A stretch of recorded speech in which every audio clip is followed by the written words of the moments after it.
E aí, sabe, a ciência que muda completamente o nosso mundo, ela raramente vem de um estalo, de um momento de pura inspiração.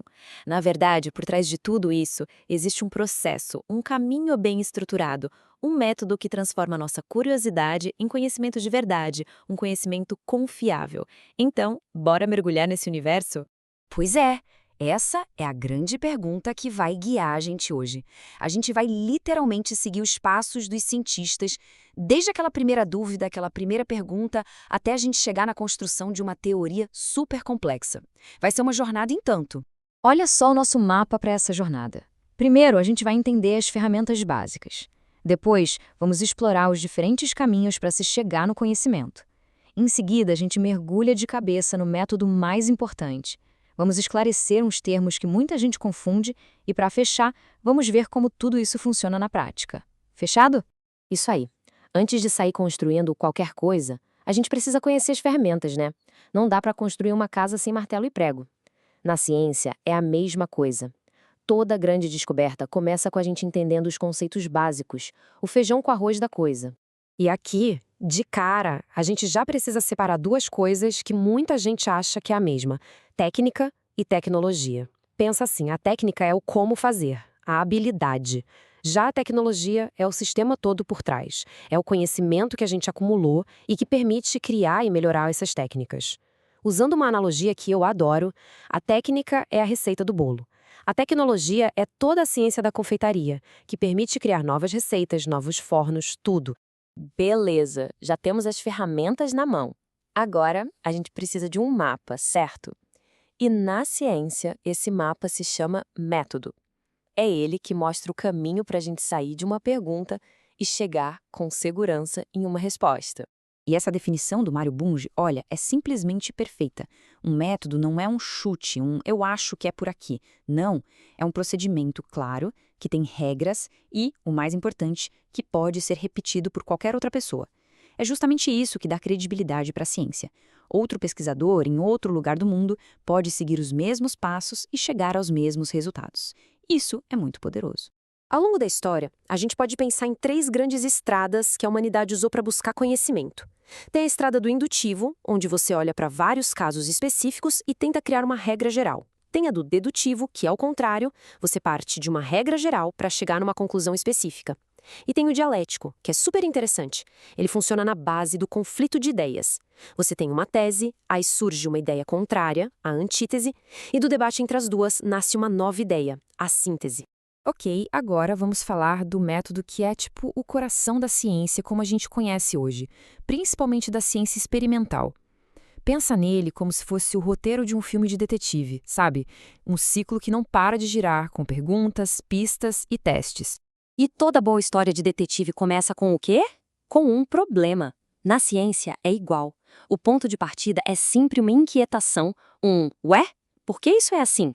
Pode ser algo que a gente observou e que não bate com o que a gente já sabe, ou simplesmente um buraco no nosso conhecimento. Sem um problema claro, a pesquisa fica sem rumo. Certo, temos o problema. Qual o próximo passo? Propor uma hipótese. E essa ideia da hipótese ser um embrião de uma teoria é genial. Pensa nisso, não é a verdade absoluta. É uma solução temporária, uma explicação que parece fazer sentido, mas, e aqui está o pulo do gato, ela precisa ser testável. É tipo uma aposta inteligente que você faz e que agora precisa ir a campo para ver se ela se sustenta. E olha só o ciclo funcionando, na prática. A gente sai do problema e vai para a hipótese. A partir dessa hipótese, a gente pensa, ok, se isso for verdade, então tal coisa deve acontecer. E essa tal coisa tem que ser algo que a gente possa testar. Aí a gente vai para o laboratório ou a campo, faz os testes, coleta os dados, analisa tudo e vê no que deu. A hipótese aguentou o tranco ou não. Exato. E esse é o ponto-chave. O teste pode dar dois resultados. Se os dados batem com a hipótese, ótimo. A gente diz que ela foi corroborada. Ela fica mais forte. Agora, se os dados dizem o contrário, a hipótese é refutada.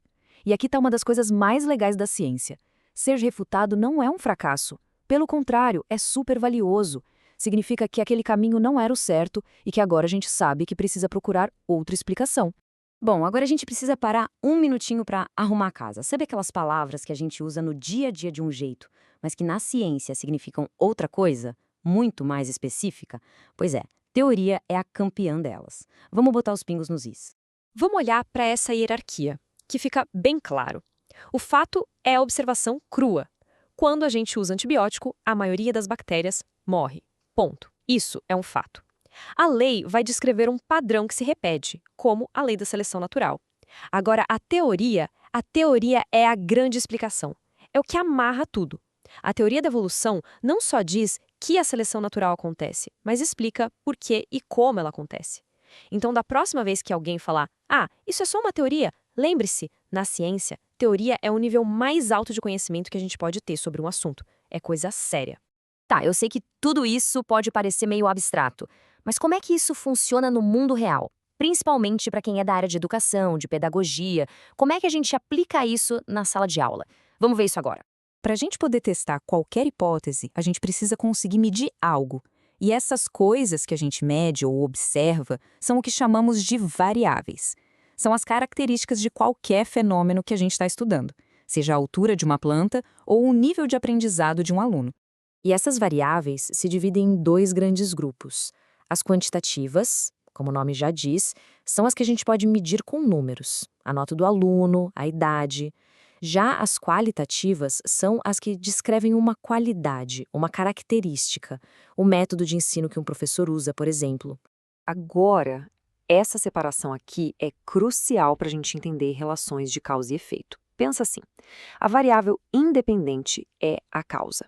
É aquilo que o pesquisador muda ou observa para ver o que vai acontecer. A variável dependente é o efeito, é o resultado que a gente mede.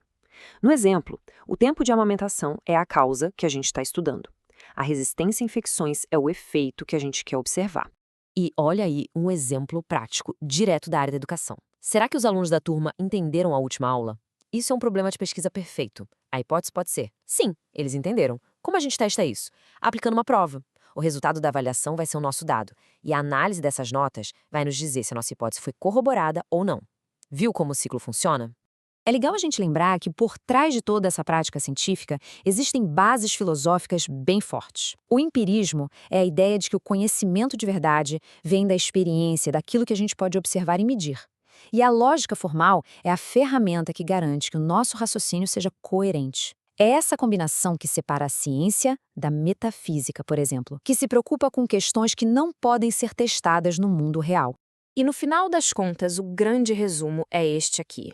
O método científico é muito mais do que só uma lista de regras. É uma forma de pensar, sabe? É uma ferramenta poderosíssima que tira a gente do campo do achismo e nos leva para o campo das evidências.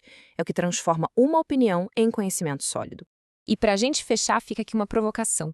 Se você está desenvolvendo um trabalho acadêmico, uma pesquisa, qual desses métodos vai usar? Qual caminho parece mais certo para responder a sua pergunta de uma forma robusta? Pensar sobre isso, escolher a ferramenta certa, esse já é o primeiro grande passo para fazer ciência de qualidade. Pensa nisso.